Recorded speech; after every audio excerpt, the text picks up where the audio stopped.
New Year's Day, 1511, London. If you were walking the cobblestone streets on this specific Tuesday, chances are you were absolutely wasted. Historical records literally tell us the city fountains weren't running with water. They were pumping out straight red wine. Bonfires were blazing on every street corner. The party was insane. It was the Coachella of the 16th century, but with less glitter and more dysentery. Why? Because the miracle had finally happened. King Henry VIII, who at this point in the timeline was not the fat, angry, ulcerated tyrant we all know, but the young, handsome, athletic, golden boy of Europe, just got the ultimate Christmas present, a son. They named him Henry, Duke of Cornwall.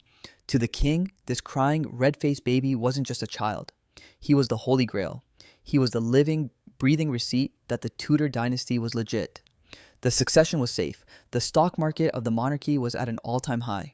But in our timeline, this joy was a cruel joke. The little prince lived for exactly 52 days. He died suddenly in February. No one knows why. Maybe it was SIDS, maybe a fever. But when that baby's heart stopped, something inside Henry VIII broke forever. That death was the first crack in the windshield of his sanity. It was the trauma that started the domino effect.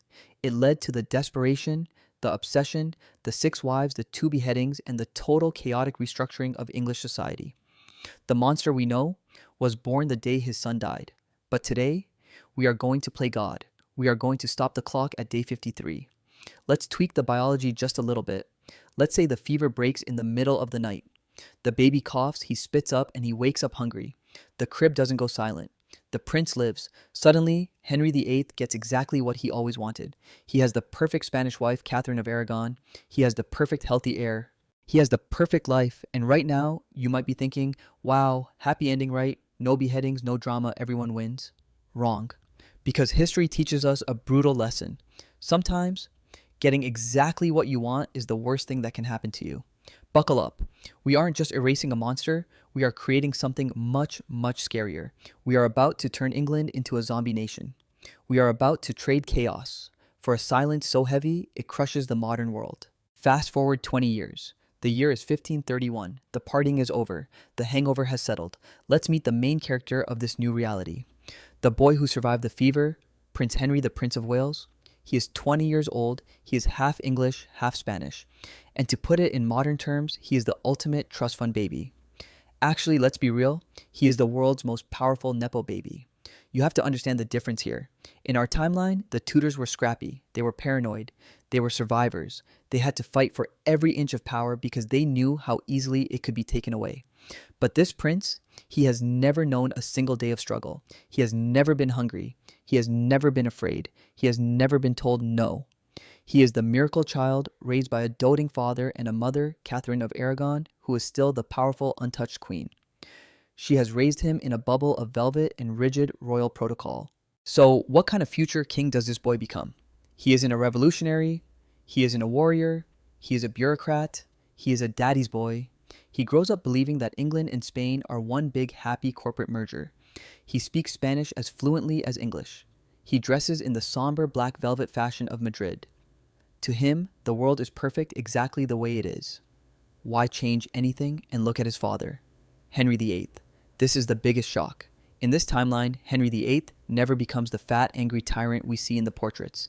He stays the handsome prince way longer. Why the cortisol theory? He doesn't have the crushing stress of trying to produce an heir.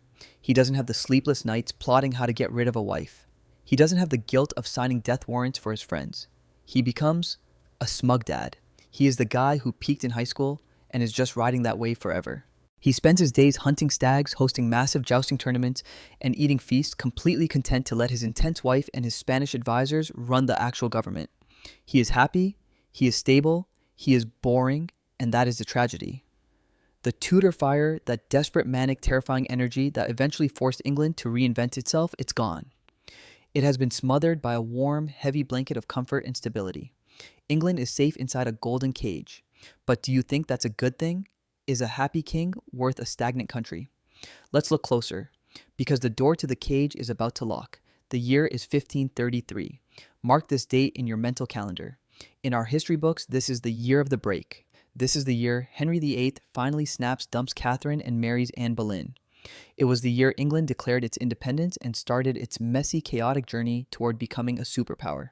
But in this timeline, 1533 is the year of the Great Stagnation. The prince is now a young man in his early 20s. He is zealous, he is confident, and he is looking for a wife. So, does he do what his father did in our timeline? Does he fall for a daring, intelligent English noblewoman who challenges his worldview?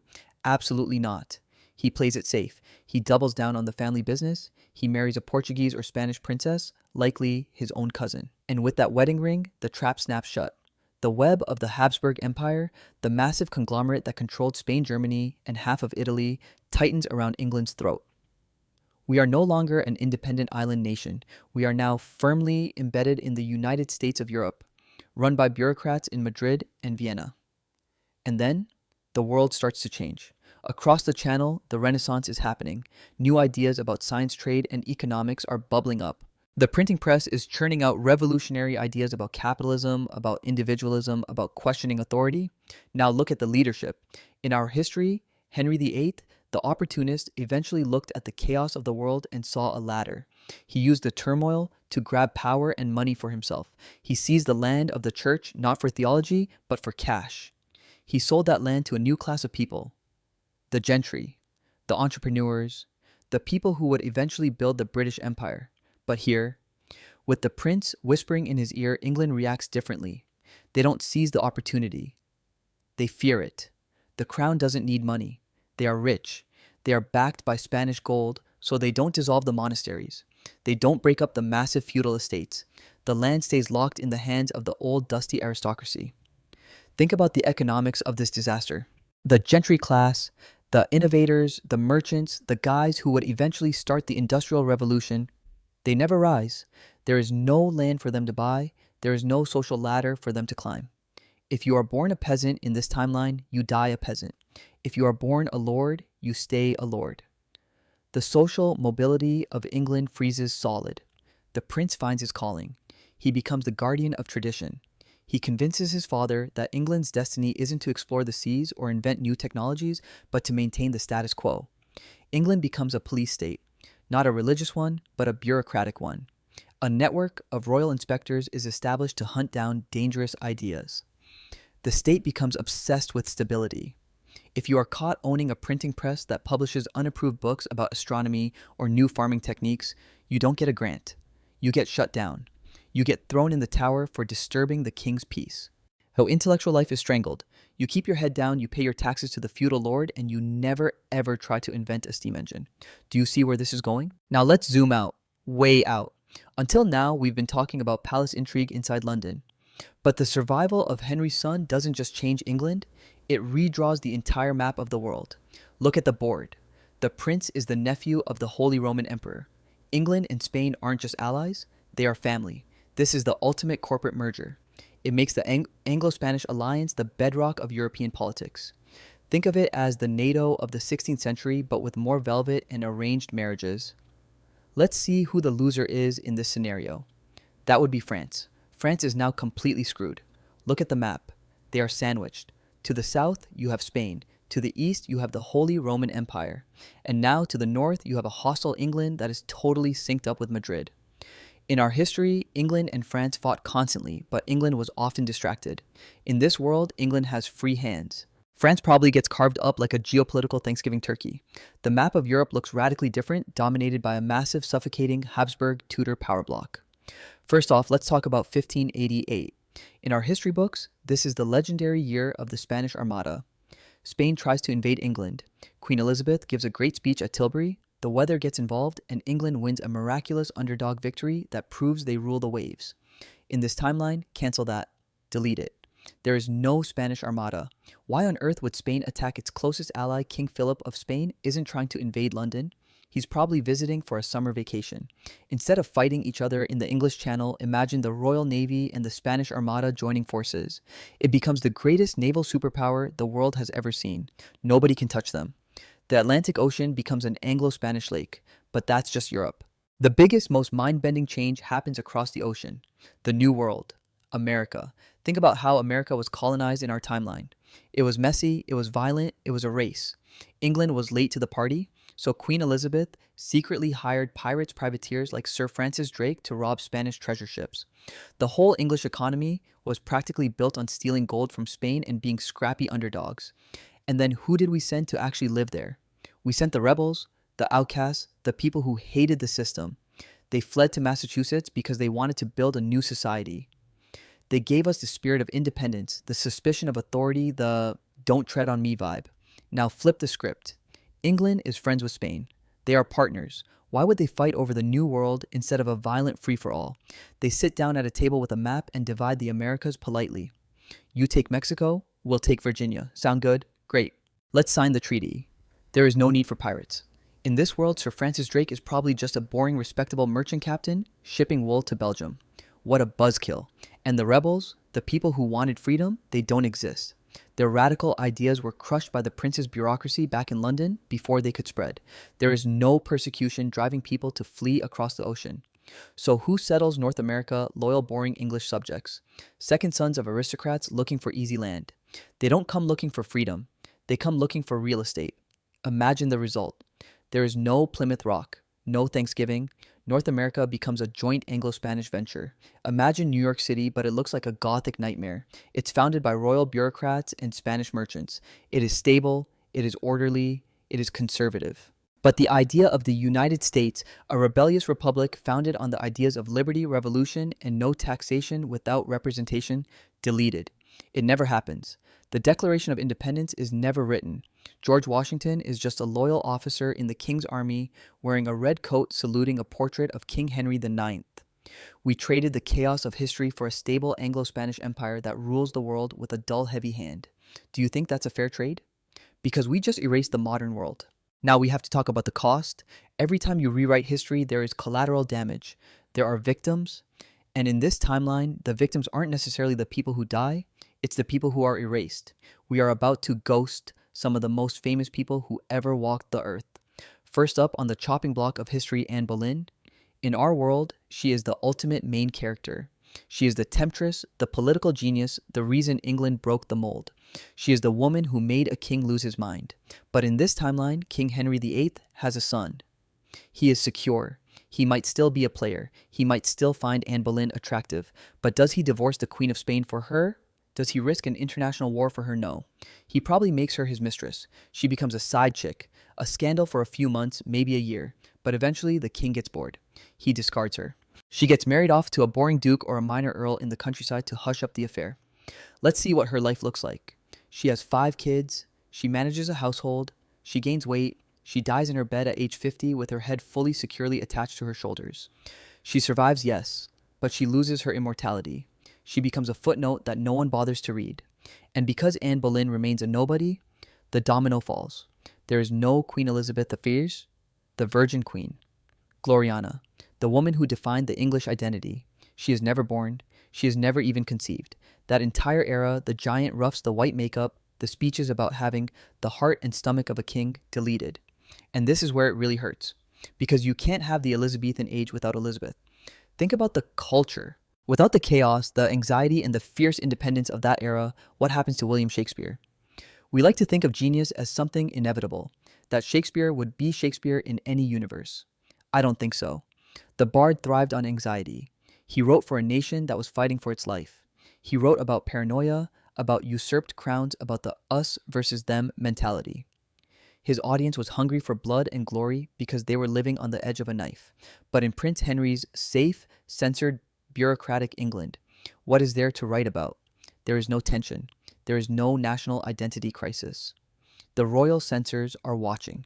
In this world, Shakespeare probably writes polite sonnets for rich ladies, or maybe he writes safe, boring propaganda plays about how great the king is. We lose Hamlet because questioning reality is dangerous. We lose Macbeth because killing a king is too taboo to show on stage in a rigid monarchy. We lose Henry V because we aren't fighting the French. We're just trading wool with them. The English language itself, which was shaped by Shakespeare and the explosion of the printing press, never explodes into the colorful, rich language we speak today. It stays a peasant dialect while the elites speak Spanish or French. It becomes dull. And finally, look at England itself. Under the watchful eye of the prince and his successors, England becomes wealthy. It becomes stable. It's a nice place to live if you like quiet Sundays and don't like reading new books. But it is a second-rate power. It becomes a satellite of Europe, a junior partner. It never develops that fierce, independent Rule Britannia spirit that conquered the globe. Why build a massive empire when you can just trade with your Spanish cousins? Why invent steam engines or start an industrial revolution when the old feudal system works just fine? England becomes the Austria of the North. Prestigious, old-fashioned, full of nice architecture and polite people, but slowly fading into irrelevance. We traded the trauma of the Tudors for a comfortable, quiet decline. We saved the prince, but we killed the magic. Do you think it was worth it? So here's the irony, the cosmic punchline of this entire thought experiment. We look back at Henry VIII today, and what do we see? We see a monster. We see a caricature, a fat, selfish tyrant who threw a temper tantrum because he couldn't get his way. And let's be clear, he was a monster. He was a human wrecking ball. But his chaos, his selfishness, his absolute refusal to follow the rules, that was the spark. Henry VIII didn't just break the rules. He took a sledgehammer to the entire system. By isolating England, he unintentionally created a pressure cooker. He forced the English to become scrappy, to become innovators, to look outward to the sea because they had no friends left on the continent. He shattered the old feudal land system, empowering a new class of people to rise up inadvertently, jumpstarting capitalism.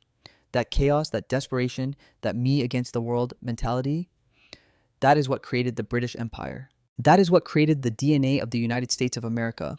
That is what created the modern world. On the other hand, the timeline where the prince lives gives us a better world. There is no doubt about it. It is a nicer world. It is a world where queens keep their heads. It is a world without the trauma of revolution. It is a moral victory, but it is a stagnant world. It is a world without the fire of innovation. It is a world that chose safety over progress. It is a world that stayed in the Middle Ages because it was too comfortable to leave. It is a timeline where humanity plays it safe, keeps its head down, and never aims for the stars. So I have to ask you a question, and I want you to really think about it. Would you trade the golden age for peace? If you had a time machine, would you go back to 1511 and save that baby? Would you save Anne Boleyn from the executioner? Would you save the country from the tyrant, knowing for a fact that the price you pay is erasing Shakespeare, erasing the Industrial Revolution, erasing the United States history is a brutal trade-off. It's a monkey's paw. We want our history to be clean and moral, but the uncomfortable truth is that sometimes you need a monster to make progress. Sometimes you need the fire to burn everything down so something new can grow from the ashes. What do you think? Are we lucky that the prince died? Are we the beneficiaries of a tragedy, or are we living in the worst timeline, distracted by all the noise and chaos that Henry VIII unleashed? Let me know your verdict in the comments below. I read all of them. And if you want to see more timelines destroyed, more what-ifs explored, and more history rewritten, smash that like button and subscribe. Let's see if we can break the algorithm like Henry broke the timeline. Fade to black.